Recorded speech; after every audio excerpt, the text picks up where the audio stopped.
Bem-vindos e bem-vindas ao canal Teoria Social Latino-Americana. A gente segue aqui hoje com o livro 1492, O Encobrimento do Outro, do filósofo argentino Henrique Dussel.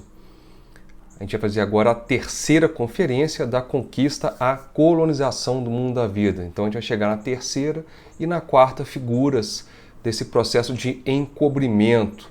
Antes de continuar o vídeo aqui, eu peço que quem está assistindo dê o like, curta o nosso vídeo e quem não se inscreveu, se inscreva e ative o sininho das notificações para receber as próximas publicações, a Conferência 4 e as demais. Bom, a terceira figura é a conquista. A conquista já não é mais uma relação estética ou quase científica da pessoa-natureza, como o descobrimento de novos mundos. A conquista agora ela é prática, ela é a relação de pessoa a pessoa, é política, é militar, não é um reconhecimento e inspeção de novos territórios simplesmente, mas sim a dominação das pessoas, dos povos, dos índios. Ela não é mais a teoria, ela é a praxis da dominação. E na Espanha, desde o começo da Reconquista em 718, a conquista é uma figura jurídico-militar. Então o primeiro ponto aqui que o Dussel trabalha é a fenomenologia do ego conquiro, o eu conquisto. Então, uma vez reconhecida essa quarta parte da Terra, essa quarta parte do mundo, se passava ao controle das pessoas, elas tinham que ser pacificadas. E quem estabelece a dominação sobre outros povos no mundo espanhol e depois europeu e estadunidense é um mercenário, é o guerreiro, é o militar. Então o conquistador é o primeiro homem moderno ativo, prático, que impõe a sua individualidade violenta a outras pessoas, ao outro. Então Fernando de Cortés é o exemplo, e a gente poderia dizer do Francisco Pizarro no Chile, na dominação dos Incas, é o exemplo do novo tipo de subjetividade que vai surgir com a modernidade. Ele é a personificação do ego conquiro, que antecede em mais de 100 anos o ego cogito. A particularidade do Cortés vai se dever ao fato de que nas ilhas do Caribe a conquista não exigiu uma estratégia tão sofisticada, porque as tribos, as etnias que existiam ali, elas eram culturas pré-urbanas. A dominação ali foi simplesmente a matança e a ocupação desorganizada, que começa lá com Colombo. Mas no caso do continente, o primeiro império conquistado vai demandar uma forma muito diferente. E só um parênteses aqui, para quem quiser entender um pouco mais desse processo de invenção e descoberta da América, eu sugiro aqui o filme A Conquista do Paraíso, do Ridley Scott, de 1992, é muito bom, é um filme um pouco longo, mas ele é muito bom porque ele ajuda a visualizar essa discussão que a gente está fazendo aqui.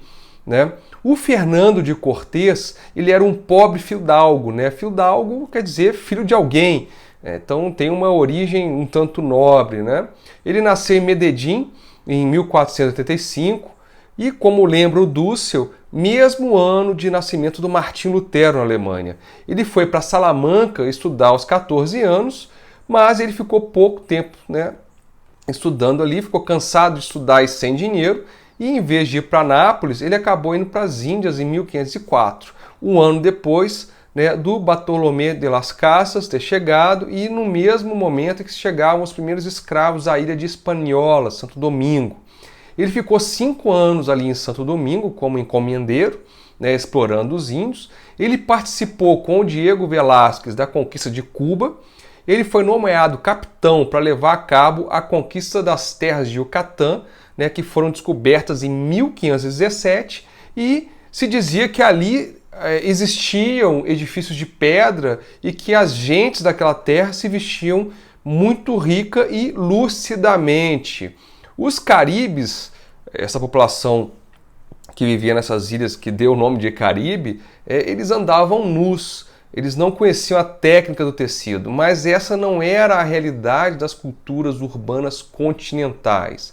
Então, em 1519, o Cortés, com 11 navios, com pouco mais de 500 soldados, 16 cavalos, 10 peças de artilharia, ele deixava Cuba em direção ao continente, costeando a península do Yucatán e ali tiveram notícia desse império azteca ou mexica, né, do imperador Moctezuma, ou Montezuma, como a gente chama aqui, que já tinha conhecimento pelos seus informantes que existiam expedições espanholas na costa. Não sabia muito bem, né, diziam que os navios eram casas sobre a água, então tinha uma concepção de algo novo, de que era algo, né, que estava costeando a sua região ali. E a primeira relação com os mexicas, ou os astecas, como estou dizendo aqui, foi revelada pelos próprios embaixadores enviados ao Montezuma. Conforme as profecias, se acreditava que os espanhóis, no caso do Cortés, eram a divindade do Quetzalcoatl. Para quem não conhece, é a serpente emplumada, né, um deus antigo que teria fugido em direção ao Oriente, né, ao oceano, e que voltaria para retomar o seu trono usurpado num período posterior, né? Então representaria o fim do próprio império. Eu recomendo muito a leitura do livro do Tsvetan Todorov, né, A Conquista da América, que narra muito bem essa simbologia, né? Esse contato ele vai fornecer ao Cortés as armas espirituais e ideológicas que eram necessárias para essa conquista, para fazer com que ele parecesse aquilo que ele não era de fato. Um exército ou um senhor ou um deus muito poderoso diante de milhares, né, de milhões de mexicas, de astecas. Esses embaixadores enviados pelo Montezuma, eles foram muito bem tratados no primeiro dia, mas no segundo dia eles foram intimidados, eles foram desafiados a lutar. A questão é que eles eram embaixadores, não guerreiros, né? Então existia uma estrutura institucional ali que não preparava esses embaixadores para a luta, e eles foram chamados de efeminados. Então a gente vê aqui dois mundos confrontados, defrontados. Um mundo moderno de sujeitos livres que decidiam de comum acordo esse processo, essa dinâmica, e o outro, o maior império do Novo Mundo, que estava, de certa forma, limitada por suas tradições, por suas leis adivinhatórias, os seus ritos, os seus cultos, os seus deuses. Em várias oportunidades, então, o Fernando de Cortés ele vai se valer dessas diferenças tecnológicas e culturais para criar alimentar, né, esse imaginário da sua divindade. Então, dava tiro de canhões sobre a terra ou em árvores, galopes de cavalaria, e como disse muito bem o Dussel, o Cortés, ele engenhosamente criou toda uma encenação pirotécnica que teve, claro, um impacto muito profundo sobre esse mundo simbólico do indígena.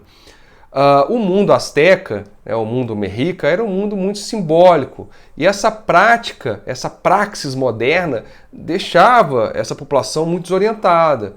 E aí, de novo, eu sugiro que se leia a Conquista da América do Tsvetan Todorov.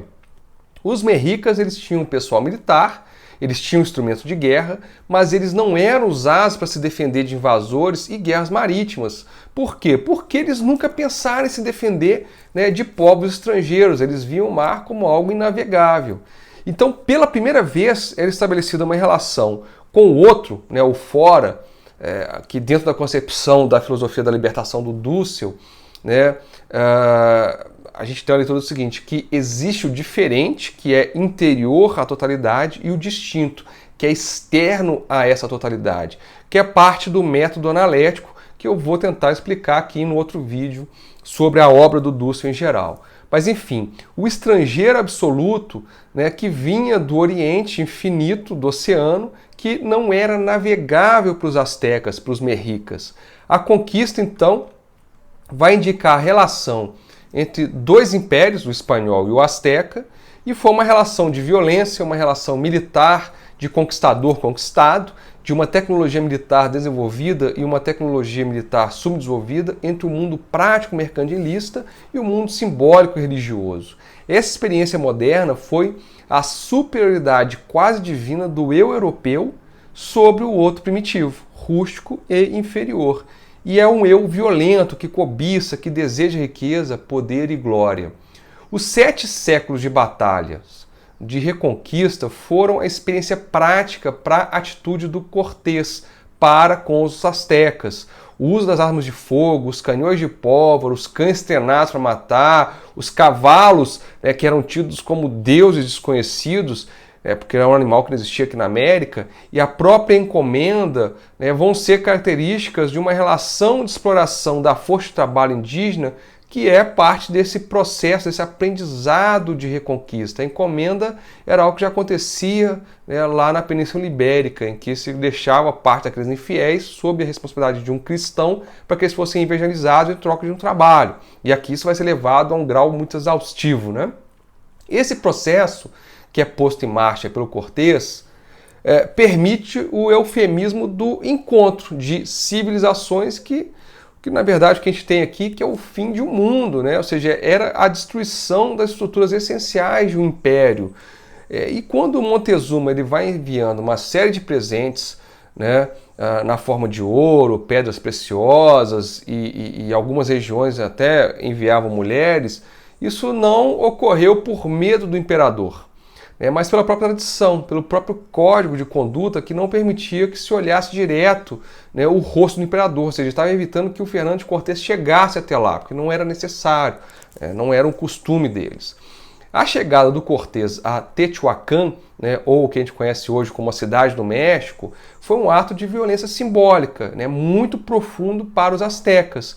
Todos, quando estavam na presença de Montezuma, do imperador, eles tinham que olhar para o chão, para a terra, né, e nunca frente a frente para o imperador. Só que o eu conquistador, né, acabou sendo o primeiro a olhá-lo de frente, né, com liberdade, de uma forma muito atrevida, no dia 8 de novembro de 1519. Isso é uma ruptura muito pesada, muito significativa para os astecas. Também, né, há um outro fato que o Tzvetan Todorov relata, que é quando se pergunta ao Montezuma o que fazer e como que se diz, o que se faz, e ele se cala, né? E ele, como imperador, ele era aquele que falava, e quando ele se cala, aquilo significa uma ruptura, uma ruína, um choque, uma crise para aquele mundo simbólico, né? Então, quando eles voltam, né, no dia 13 de agosto de 1521, os espanhóis, eles voltam para destruir e tomar a cidade de Teotihuacan, né?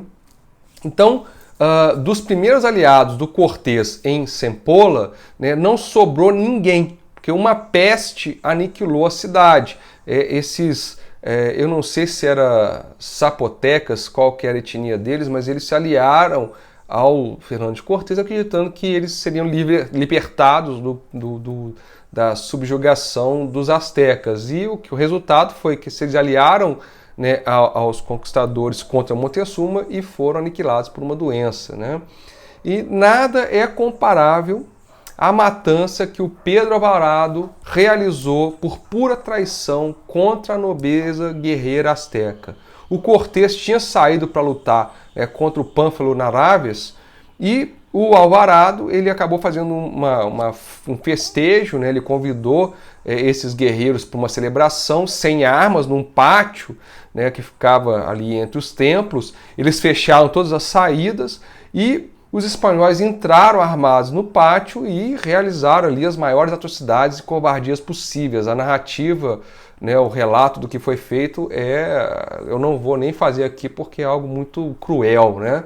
E esse ponto é interessante porque o Dussel traça aqui um paralelo entre aquele 1521 com 1991, a Primeira Guerra do Iraque.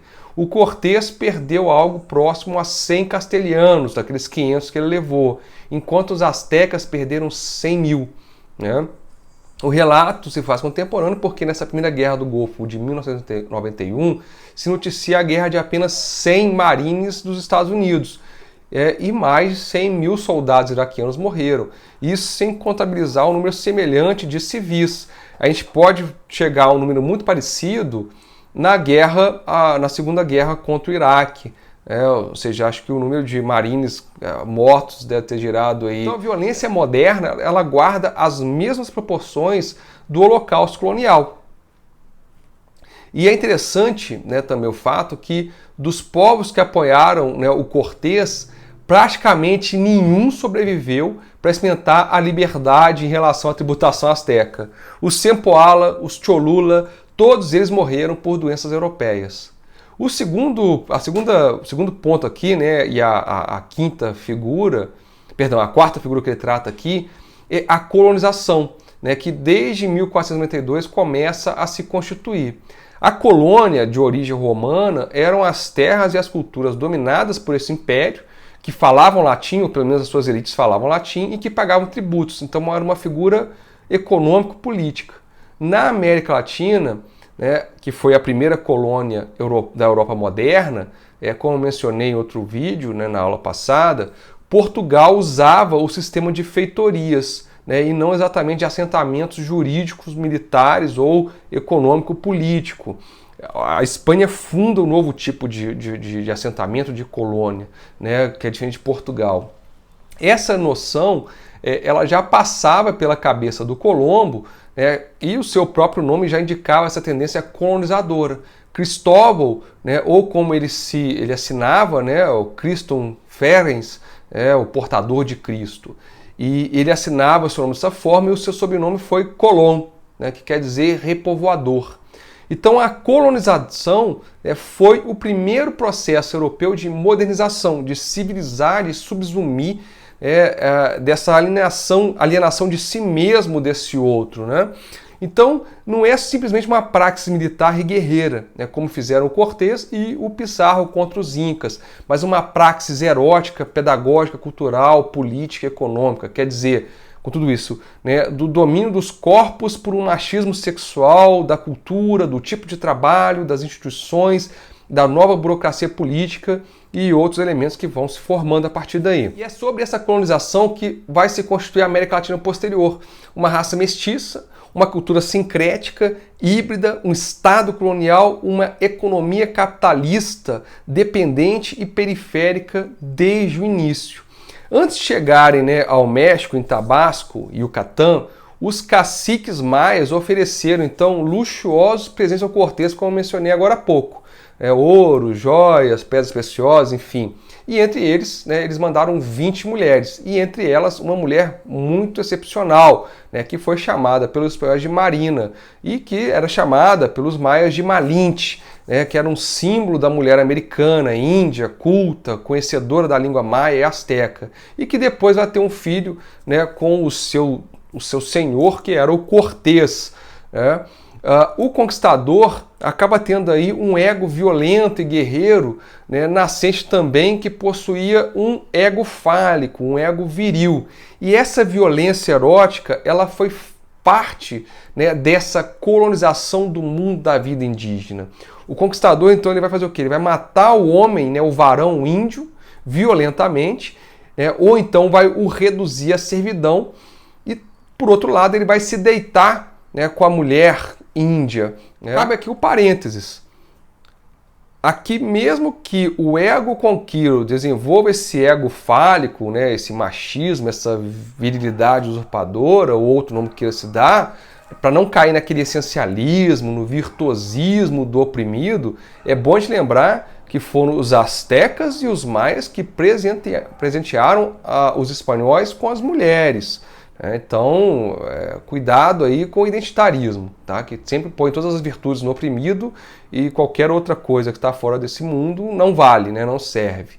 Bom, é parte da relação de dominação, né? Esse processo vai se instalar aquela dupla moral machista, a Índia dominada sexualmente, e depois a própria negra escrava também, enquanto a castelhana recebe o respeito e a veneração do casamento, né?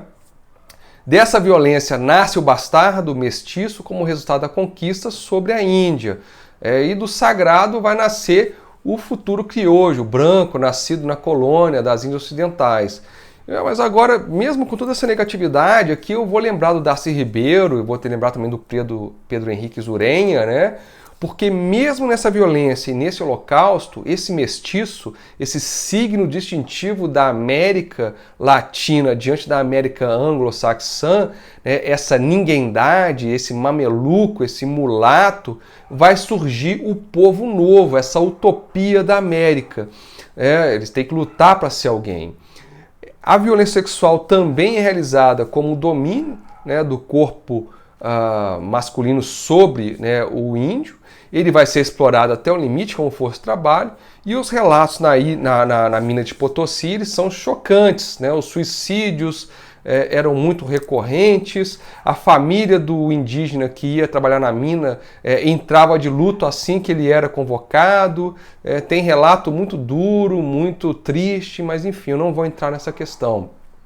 Então o que a gente tem aqui é que o nascente mercantilismo europeu, que era a base para o processo de acumulação originária na Europa, que o Marx tanto vai dizer lá, que o capitalismo ele vem jorrando barro e sangue por todos os seus poros, está dado aqui na América. Então a gente vê como é que a modernidade aqui ela foi muito cruel. Enquanto a gente vê a modernidade expulsando os cercamentos, os camponeses na Inglaterra, aqui não só se expulsa o indígena da terra, mas como transforma numa força de obra, uma mão de obra, como diz Darcy Ribeiro, em que você, aquele moinho de gastar gente, você suga o sumo até não poder mais, depois você descarta. A exploração econômica nas Índias Ocidentais, então, era um sacrifício humano cotidiano. É esse elemento que constitui o encobrimento do outro, do mito da modernidade. A razão, a ilustração, ela vai ser antecedida em um século pela conquista e pela violência. E mesmo a razão será sempre uma racionalidade contra as explicações míticas primitivas. A razão só foi possível por esse encobrimento da violência sacrificadora do outro. O ego cogito é a origem absoluta de um discurso solipsista, individualista, só pensa e existe o eu europeu. A alteridade é somente um objeto que deve ser manipulado pela modernização. Eu encerro por aqui. Quem acompanhou até esse momento, eu peço que curta o vídeo. Quem não se inscreveu, que se inscreva no canal. E como eu sempre digo, a América Latina existe, a América Latina insiste. Eu fico por aqui. Vejo vocês no vídeo sobre a 4ª conferência. Um abraço e até lá.